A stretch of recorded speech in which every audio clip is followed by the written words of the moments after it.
Line শাকারতুম লাযীদান্নাকুম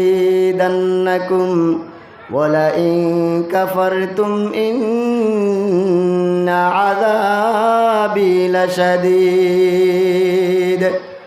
ও দুনিয়ার মানুষেরা রে, শোনো, আমি মালিক তোমাদেরকে যেই নেয়ামত দিয়ে দুনিয়ার জমিনে প্রেরণ করেছি, দুনিয়াতে পাঠাইছি, তোমরা যদি আমার নেয়ামতের শুকরিয়া আদায় করো, আমি মালিক ওয়াদাবদ্ধ হলাম, তোমাদের সাথে প্রতিশ্রুতি দিলাম, তোমাদেরকে আমি প্রতিনিয়ত আমার নেয়ামত বৃদ্ধি করে দেব। বলেন সুবহানাল্লাহ।